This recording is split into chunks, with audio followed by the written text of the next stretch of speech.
Guest भी हमारे साथ जुड़ गए हैं जो एक बार फिर से दर्शकों की फाइनेंशियल प्लानिंग करेंगे। हमारे साथ हैं फी ओनली इन्वेस्टमेंट एडवाइजर्स के फाउंडर हर्ष रुंगटा। हर्ष सर, स्वागत है आपका हमारी इस पेशकश में। और आप हैं तो हम बिल्कुल भी देर नहीं करेंगे और सीधा दर्शकों से बात करेंगे ताकि जितना ज़्यादा हो सके उनके सवालों को शो में शामिल किया जाए। देवयान पांडे क्या मेरे साथ फोन लाइन पर हैं?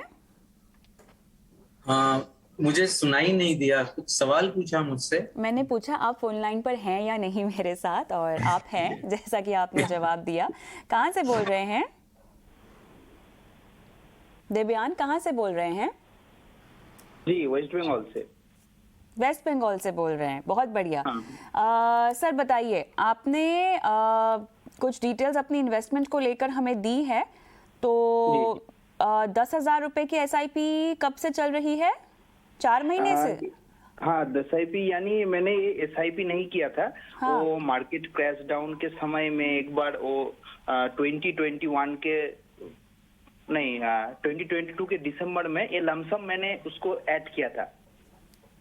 आपने ये लमसम निवेश कर रखा है कि SIP कर रखी है? Axis mid cap, Parag Parikh flexi cap, UTI Nifty index और UTI निफ्टी नेक्स्ट 50 इंडेक्स। हाँ, ये चार्ट तो मेरा SIP चल रहा है। ये SIP चल रहा है SBI इक्विटी हाइब्रिड में, और SBI के ब्लू चिप में आपका 50 लाख का एक मुश्त है, ठीक है? 5 लाख का, 2.5 लाख का। 5 लाख का एक मुश्त है। हाँ। अच्छा, ठीक है, तो ये करेक्शन हम कर देते हैं। PPF में मैं 10,000 पर मंथ मैं उसमें इन्वेस्ट कर रहा हूँ। और मैं 10,000 रुपीज जो मैं कर रहा हूँ SIP, वो सही है या मेरे गोल को अचीव कर पाएगा, या ये मैं पूछना चाहता हूँ। गोल क्या है? गोल तो मैंने 3 सेंड किए थे। एक तो है कि 10 इयर्स के रिगार्डिंग में एक अपना प्रॉपर्टी लेना चाहता हूँ, लगभग 14 to 45 लाख रुपीस का। और एक लगभग 10 to 12 लाख का रिक्वायरमेंट है buy 4 wheeler after 5 to 7 year. और 35 ईयर्स के अकॉर्डिंग रिटायरमेंट के लिए 5 करोड़ समथिंग। चलिए, तो क्लियरली आपको अपना निवेश तो बढ़ाना होगा, पर हर्ष सर बताएं कैसे इनके पोर्टफोलियो को डिजाइन करें। तो सबसे पहले तो देवेन जी, मैं आपने जो प्लानिंग करके कर रहे हैं वो बहुत अच्छा कर रहे हैं। और उद्देश्य और उसका क्या वैल्यू हो, ये आप जो सोच के कर रहे हैं, तो ये बहुत अच्छी बात है। ये जो वैल्यूज आपने निकाली हैं, जैसे घर का 40 लाख निकाला है, तो आज का वैल्यू है, फ्यूचर का वैल्यू है, क्या इन्फ्लेशन एडजस्टमेंट किया है, गाड़ी का है, या फिर मोर इम्पोर्टेंटली जो 5 करोड़ का रिटायरमेंट कॉर्पस का जो फिगर है, वो आपने किस बेसिस पे किया, कितना पेंशन आप चाहते हैं। तो ये एक इसमें थोड़ा सा आपको कैलकुलेशन करके मेरे हिसाब से करना चाहिए। और जितना मेरे समझ में आ रहा है, क्योंकि ये फिगर्स आपने पहले शायद दी नहीं थी, तो क्लियर आपको इन्वेस्टमेंट्स क्लियरली बढ़ाने पड़ेंगे। कितने बढ़ाने पड़ेंगे वो तो कैलकुलेशन करने के बाद ही पता चलेगा। That is one part.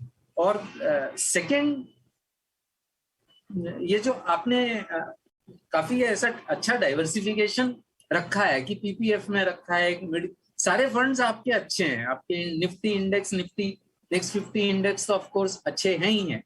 Parag Parikh flexi cap fund या एक्सिस मिड कैप फंड, ये अच्छे फंड्स हैं। लेकिन मेरे ख्याल से जो अमाउंट है आपकी, आपने बहुत ज्यादा फंड्स में इसको स्प्रेड कर रखा है, तो शायद आपको अमाउंट भी बढ़ाना पड़ेगा।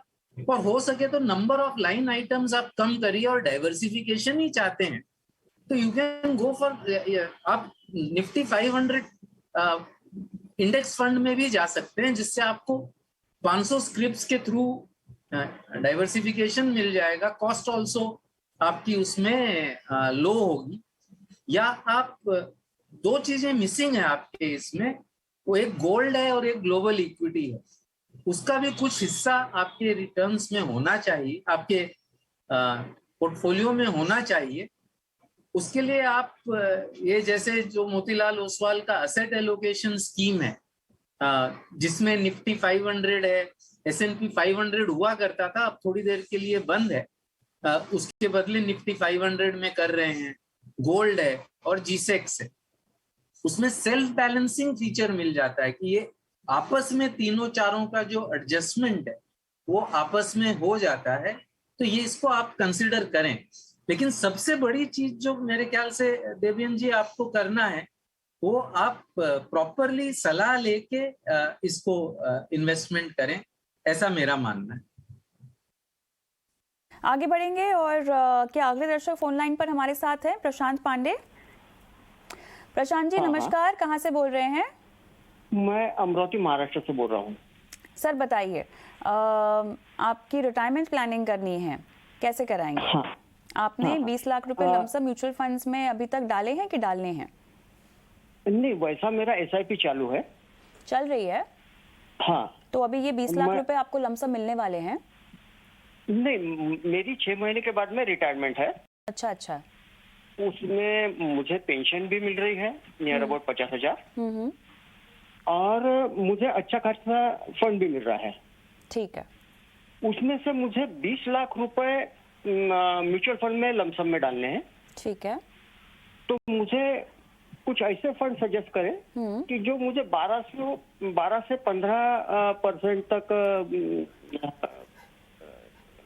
रिटर्न दे सके, है ना? रिटर्न दे सालाना। ठीक है, सालाना। ठीक है।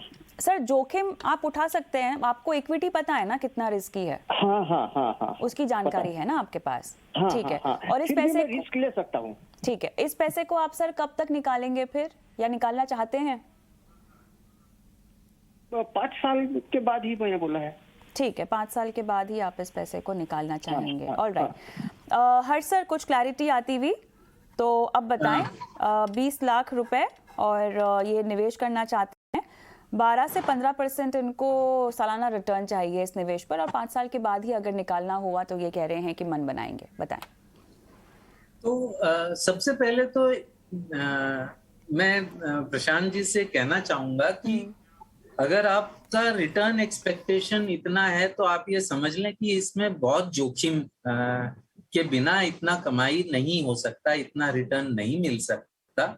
और ये रिटर्न की आशा भी है तो पहले असेट एलोकेशन नक्की करें कि कितनी अमाउंट से वो ले सकते हैं जोखिम भरा इन्वेस्टमेंट, और उतना ही डालें जो कि वो 8-10 साल कम से कम उसको निकालने की जरूरत ना हो, उतना डालें। वो भी अगर इक्विटी में डाल रहे हैं तो लमसम ना डालें, उसको सिस्टमैटिकली ट्रांसफर करें लिक्विड फंड में डाल के। उसको आप weekly, monthly, yearly, over 1 year, 2 years करें। बैलेंस्ड एडवांटेज फंड देखिए, या जैसे पहले वाले सवाल के जवाब में हमने कहा जो असेट एलोकेशन स्कीम है, वो टाइप का स्कीम देखिए। सिर्फ इक्विटी ही, डोमेस्टिक इक्विटी ही अच्छा होता है ऐसा नहीं है। तो सिस्टमैटिकली डालिए। पहली बात, एक मुश्त लमसम इन्वेस्ट करना सही नहीं होगा। सेकंड, कितना इन्वेस्टमेंट करना है वो एक असेट एलोकेशन प्लान के तहत करिए। और थर्ड, सिर्फ डोमेस्टिक इक्विटी पे मत ध्यान दीजिए, प्लीज आप बाकी के असेट क्लास भी देखें।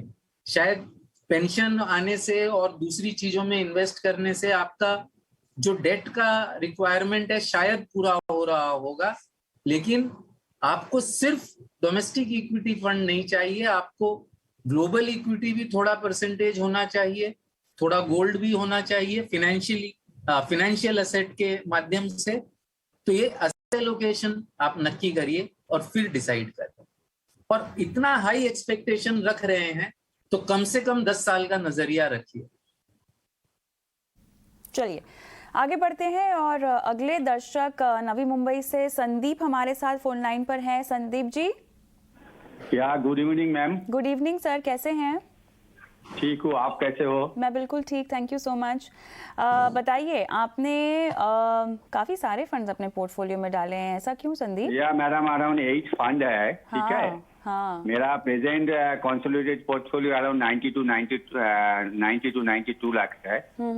2 2027 में मेरे को अराउंड 3.5 करोड़ का मेरा एक्सपेक्टेशन है। ओके, 27। Got it. इसमें मेरा फर्स्ट क्वेश्चन, ये जो फंड है मैं कंटिन्यू कर सकता हूँ? बिकॉज मेरा कंपाउंडिंग बेनिफिट 5 साल से चल रहा है, तो ऑल द फंड में I am getting the compounding benefit. ठीक वेरी है, नाइस जी। हाँ, तो इसलिए मैं ज्यादा चेंज करने का मूड में भी नहीं हूँ, फोकस भी नहीं कर रहा हूँ, क्योंकि फंड अप्स एंड डाउन होते रहते हैं, मैं चेक किए कर रहा हूँ। मेरे को एक कंसर्न है, जो थोड़ा टाटा इक्विटी पी फंड जो है, हाँ, तो लास्ट 2 साल से बेंचमार्क को बीट नहीं कर पा रहा। इवन तो उतना बुरा परफॉर्मेंस भी इसको नहीं लग रहा है कंपेयर टू अदर। तो इसको मैं मतलब ट्रांसफर करके Tata multi asset opportunities fund में कन्वर्ट करो ना, still I want to continue market से कंटिन्यू करूँ, ये एक इश्यू है। प्लस मेरे पास अराउंड 10 लाख पड़ा है, तो मैं चाहता हूँ ये फंड में ही मैं डाइवर्ट करूँ, थोड़ा एसटीपी के थ्रू सभी फंड में थोड़ा थोड़ा करके करूँ। और अनदर 20,000 मैं बढ़ाना चाहता हूँ एसआईपी, इसी फंड में मैं कंटिन्यू करूँ क्या? तो चलिए मल्टीपली ठीक है, तो एक तो 10 लाख रुपए आपको डालने हैं और निवेश बढ़ाना है 20,000 से। संदीप जी, बहुत अच्छा लगा आपका सवाल सुनकर, क्योंकि न सिर्फ आपको अपने पोर्टफोलियो के बारे में पता है, आपको ये भी पता है कि पोर्टफोलियो में कंपाउंडिंग का फायदा क्या होता है अगर आप लंबी अवधि तक बने रहते हैं, आपकी फंड्स की परफॉर्मेंस कब ऊपर नीचे होती है। इस तरह के जागरूक और अलर्ट निवेशक जो है अच्छा पोर्टफोलियो बना पाते हैं। अब बात आती है कि आपका लक्ष्य 3.5 करोड़ का पूरा होगा या नहीं होगा। यहाँ पर क्लियरली निवेश बढ़ाने की जरूरत होगी, जो मेरे ख्याल से आपके पास एपेटाइट है। हर्ष सर बताएं। तो जैसा आपने कहा कविता, बेसिकली जो अगर ये फिगर्स लें तो इनको 19% रिटर्न एक्सपेक्टेशन है 3.5 करोड़ 5 साल में अगर लेने हैं तो। एग्जिस्टिंग 92 लाख 1,10,000 रुपए का जो ऑलरेडी ईएमआई या ऑलरेडी सिप्स चल रहे हैं, उसके हिसाब से 3.5 करोड़ 5 साल में होना 19% रिटर्न रिक्वायर्ड है। ये एडिशनल करेंगे तो शायद वो रिटर्न रिक्वायरमेंट कम होगा। तो वो रिटर्न रिक्वायरमेंट बहुत कम नहीं है, ये उनको समझ लेना चाहिए कि कोई भी हाई रिटर्न आता है वो हाई रिस्क के साथ आता है।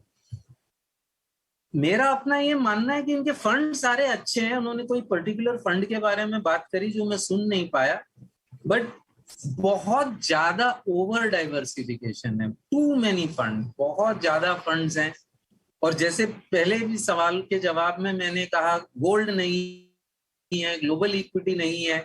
मैं प्रिज्यूम कर रहा हूं कि एम्प्लॉय प्रोविडेंट फंड तो होगा, तो फिक्स्ड इनकम शायद कहीं ना कहीं होगा, लेकिन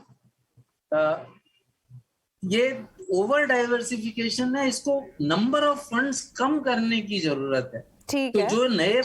तो जो नए ये पैसे डालना चाह रहे हैं, हो सके तो एग्जिस्टिंग फंड्स को भी कम करें। अच्छे हैं इनके फंड्स, लेकिन कम करें उनको फंड्स को, और नए पैसे हैं वो एग्जिस्टिंग फंड्स में ही डालें, कोई नया फंड ना लें।